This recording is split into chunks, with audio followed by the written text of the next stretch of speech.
Capítulo 2. El demonio de la peste. Jamás olvidaré aquel espantoso verano, hace 16 años, en que como un demonio maligno de las moradas de Eblis, se propagó el tifus solapadamente por toda Arkham. Muchos recuerdan ese año por dicho azote satánico, ya que un auténtico terror se cernió con membranosas alas sobre los ataúdes amontonados en el cementerio de la Iglesia de Cristo.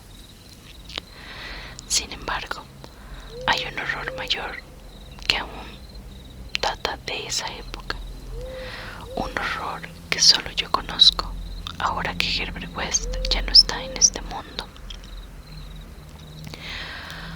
West y yo hacíamos trabajo de posgraduación en el curso de verano de la Facultad de Medicina, y mi amigo había adquirido gran notoriedad debido a sus experimentos encaminados a la revivificación de los muertos.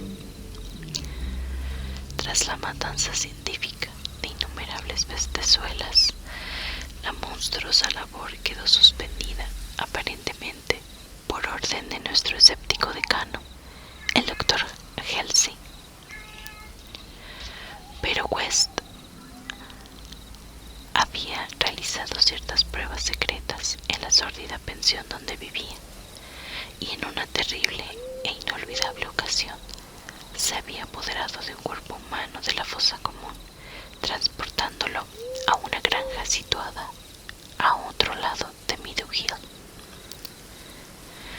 Yo estuve con él en aquella ocasión y le vi inyectar en las venas exánimes el elixir que, según él, restablecería en cierto modo los procesos químicos y físicos. El experimento había terminado horriblemente en un delirio de terror que poco a poco llegamos a atribuir a nuestros nervios sobreexcitados. West ya no fue capaz de librarse de la enloquecedora sensación de que le seguían y perseguían. El cadáver no estaba bastante fresco. Es evidente que para restablecer condiciones mentales normales, el cadáver debe estar bastante fresco. Por otra parte, el incendio de la vieja casa nos había impedido enterrar el ejemplar. Habría sido preferible tener seguridad de que estaba bajo tierra. Después de esa experiencia, West abandonó sus investigaciones durante algún tiempo, pero lentamente recobró su celo científico y volvió a importunar a los profesores de la facultad, pidiéndoles permiso para hacer uso de la sala de disección y ejemplares humanos frescos para el trabajo que él consideraba tan tremendamente importante. Pero sus súplicas fueron completamente inútiles, ya que la decisión del doctor Halsey fue inflexible y todos los demás profesores apoyaron el veredicto de su superior.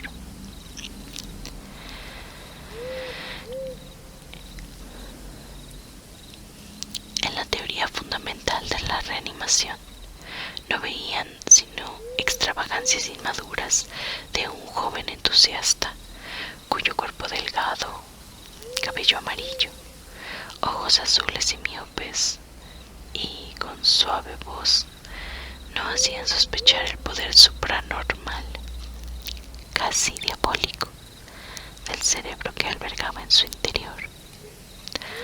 Aún lo veo como era entonces y me estremezco. Su cara se volvió más severa, aunque no más vieja, y ahora Septon carga con la desgracia y West ha desaparecido. West chocó desagradablemente con el doctor Halsey al final de nuestro último año de carrera, en una disputa que le reportó menos prestigio a él que al bondadoso decano, en lo que a cortesía se refiere. Afirmaba que este hombre se mostraba innecesaria e irracionalmente grande, una deseaba comenzar mientras tenía la oportunidad de disponer de las excepcionales instalaciones de la facultad. El que los profesores apegados a la tradición ignorasen los singulares resultados obtenidos en animales y persistiesen en negar la posibilidad de la reanimación era inadmisible, indignante y casi incomprensible para un joven de temperamento lógico como West. Solo una mayor madurez podía ayudarle a entender las limitaciones mentales crónicas del tipo doctor-profesor, producto de generaciones de puritanos mediocres, bondadosos, conscientes, afables y corteses, a veces, pero siempre rígidos, intolerantes, esclavos de las costumbres y carentes de perspectiva. El tiempo más caritativo es con estas personas, aunque incompletas, de alma grande, cuyo defecto fundamental en realidad es la timidez, y las cuales reciben finalmente el castigo de la irrisión general por sus pecados intelectuales. Su tolemismo, su calvinismo, su antidarwinismo, su anti-nietzscheísmo y toda clase de leyes suntuarias que practican. West, joven, a pesar de sus maravillosos conocimientos científicos, tenía escasa paciencia con el buen doctor Halsey y sus eruditos colegas. Alimentaba el rencor cada vez más grande, acompañado de un deseo de demostrar la veracidad de sus teorías a estas obtusas mentes. Y como la mayoría de los jóvenes, se entregaban a complicados sueños de venganza, de triunfo y de magnánima indulgencia al final. Y entonces había surgido el azote, sarcasmo y letal de las cavernas pesadillescas del Tártaro. West y yo nos habíamos graduado cuando empezó, aunque seguíamos en la facultad realizando un trabajo adicional del curso de verano, de forma que aún estábamos en Arkham cuando se desató la furia demoníaca en toda la ciudad. Aunque todavía no estábamos autorizados para ejercer, teníamos nuestro título y vimos frenéticamente requeridos a incorporarnos al servicio público al aumentar el número de afectados.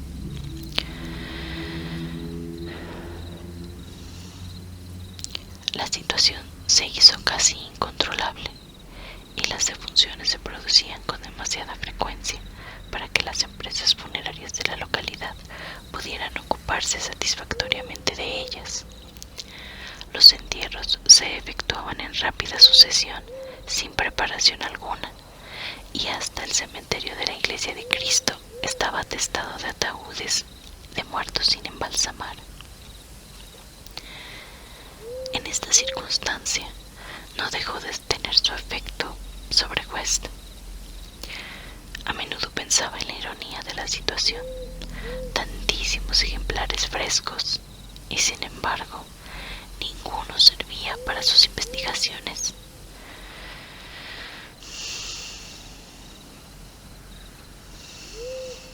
Estábamos tremendamente abrumados de trabajo y una terrible tensión mental y nerviosa sumía a mi amigo en morbosas reflexiones. Pero los afables enemigos de West no estaban enfrascados en agobiantes deberes. La facultad había sido cerrada y todos los doctores adscritos a ella colaboraban en la lucha contra la epidemia de tifus. El doctor Halsey, sobre todo, se distinguía por su abnegación, dedicando toda su enorme capacidad, con sincera energía, a los casos que muchos otros evitaban por el riesgo que representaban o por juzgarlos desesperados. Antes de terminar el mes, el valeroso decano se había convertido en un héroe popular. aunque él no parecía tener conciencia de su fama y se esforzaba por evitar el desmoronamiento, cansancio físico y agotamiento nervioso. West no podía por menos de admirar la fortaleza de su enemigo, pero precisamente por eso estaba más decidido a demostrarle la verdad de sus asombrosas teorías. Una noche, aprovechando la desorganización que reinaba en el trabajo de la facultad y las normas sanitarias municipales, se las arregló para introducir camufladamente un cuerpo de un recién fallecido en la sala de disección y le inyectó en mi presencia una nueva variante de su solución. El cadáver abrió efectivamente los ojos, aunque se limitó a fijarlos en el techo con expresión de paralizado horror, antes de caer en una inercia de la que nada fue capaz de sacarle. West dijo que no era suficientemente fresco. El aire caliente del verano no beneficia a los cadáveres, dijo. Esa vez estuvieron a punto de sorprendernos antes de incinerar los despojos y West no consideró aconsejable repetir esta utilización indebida del laboratorio de la facultad. El apogeo de la epidemia tuvo lugar en agosto. West y yo estuvimos a punto de sucumbir en cuanto al Dr. Halsey falleció el día 14. Todos los estudiantes asistentes a su precipitado funeral del día 15 compraron una impresionante corona, aunque casi la ahogaban en testimonios enviados por ciudadanos acomodados de Arkham y las propias autoridades del municipio. Fue casi un acontecimiento público, dado que el decano había sido un verdadero benefactor de la ciudad. Después del sepelio, nos quedamos bastante deprimidos y pasamos la tarde en el bar de la Commercial House, donde West, aunque afectado por la muerte de su principal adversario, nos hizo estremecer a todos hablándonos de sus notables teorías. Al oscurecerse, la mayoría de los estudiantes regresaron a sus casas y se incorporaron a diversas publicaciones, pero West me convenció para que le ayudase a sacar partida de la noche. La patrona de West nos vio entrar a la habitación alrededor de las 2 de la madrugada, acompañados de un tercer hombre, y le contó a su marido que se notaba que habíamos cenado y bebido demasiado bien.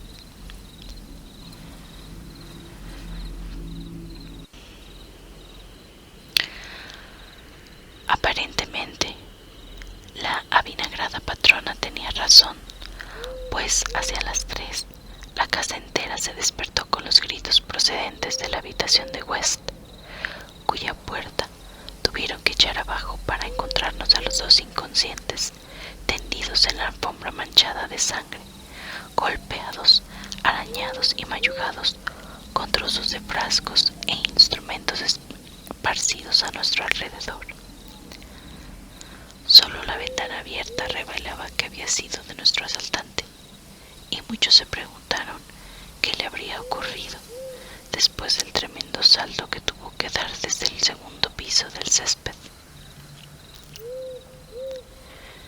Encontraron ciertas ropas extrañas en la habitación, pero cuando West volvió en sí, explicó que no pertenecían al desconocido, sino que eran muestras recogidas para su análisis bacteriológico, lo cual formaba parte de sus investigaciones sobre la transición de enfermedades infecciosas.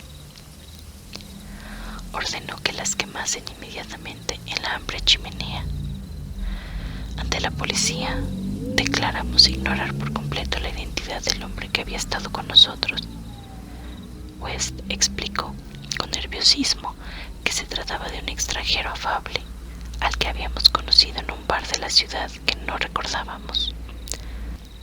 Habíamos pasado un rato alegre con él. West y yo no queríamos esperábamos que detuviesen nuestro belicoso compañero. Esa misma noche presenciamos el comienzo del segundo horror de Arkham, horror que, para mí, iba a eclipsar a la misma epidemia. El cementerio de la Iglesia de Cristo fue escenario de un horrible asesinato. Un vigilante había muerto a arañazos, no solo de manera indescriptiblemente espantosa, sino que había dudas de que el agresor fuera humano. La víctima había sido vista con bastante vida después de la medianoche, descubriéndose el incalificable hecho al amanecer. Se interrogó al director de un circo instalado en el vecino pueblo de Bolton, pero este juró que ninguno de sus animales se había escapado de la jaula. Quienes encontraron el cadáver observaron un rastro de sangre que conducía a la tumba reciente, en cuyo cementerio había un pequeño charco rojo. Otro rastro más pequeño se alejaba en dirección al bosque, pero se perdía enseguida. A la noche siguiente, los demonios danzaron sobre los tejados de Arkham y una desenfrenada locura aulló en el viento. Por la enfebrecida ciudad anduvo suelta una maldición, de la que unos dijeron que era más grande que la peste, y otros murmuraban que era el espíritu encarnado del mismo mal. Un ser abominable que penetró en 8 casas, sembrando la muerte roja a su paso, dejando atrás el mudo y sádico monstruo un total de 17 cadáveres y huyendo después. Algunas personas que llegaron a verla en la oscuridad dijeron que era blanco y como un mono mal formado o un monstruo antropomorfo. No había dejado entero a nadie de cuantos había atacado, ya que a veces había sentido hambre. El número de víctimas ascendía a 14. Las otras 3 las habría encontrado ya muertas al interrumpir en sus casas, víctimas de la enfermedad. La tercera noche, los frenéticos grupos dirigidos por la policía lograron capturarle en una casa de Crane Street, cerca del campus universitario. Habían organizado la batida con minuciosidad, manteniéndose en contacto mediante puestos voluntarios de teléfono, y cuando alguien del distrito de la universidad informó que había oído arañar en una ventana cerrada, desplegaron la red.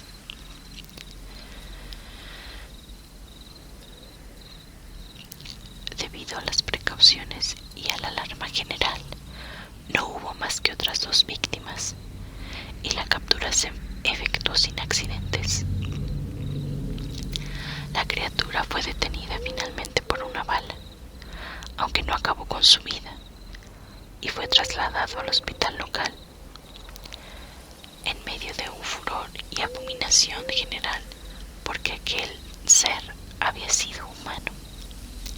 Esto quedó claro, a pesar de sus ojos repugnantes, su mutismo simiesco y su salvajismo demoníaco. Le vendaron la herida y trasladaron al manicomio de Septon, donde estuvo golpeándose la cabeza contra las paredes durante unos 16 años, hasta que en un reciente accidente, a causa del cual escapó en circunstancias de las cuales a nadie le gusta hablar. Lo que más me repugnó a quienes lo atraparon en Arkham fue que, al limpiarle la cara a esta monstruosa criatura, observaron en ella una semejanza increíble y burlesca con un mártir sabio y abnegado al que habían enterrado 3 días.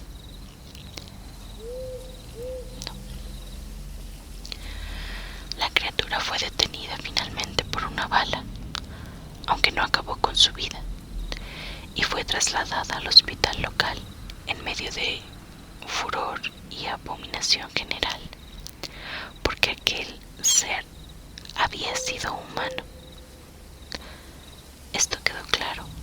A pesar de sus ojos repugnantes, de su mutismo simiesco y su salvajismo demoníaco. Le vendaron la herida y trasladaron a un manicomio de Septon, donde estuvo golpeándose la cabeza contra las paredes de una celda acolchada durante 16 años, hasta un reciente accidente, a causa del cual escapó en circunstancias de las cuales a nadie le gusta hablar. Lo que más repugnó a quienes lo atraparon en Arkham fue que, al limpiarle la cara, observaron en ella una semejanza increíble y burlesca con un mártir sabio y abnegado al que habían enterrado hacía 3 días. El difunto doctor Alan Halsey, benefactor público y decano de la Facultad de Medicina. Para el desaparecido Herbert West y para mí, la repugnancia y el horror fueron indecibles.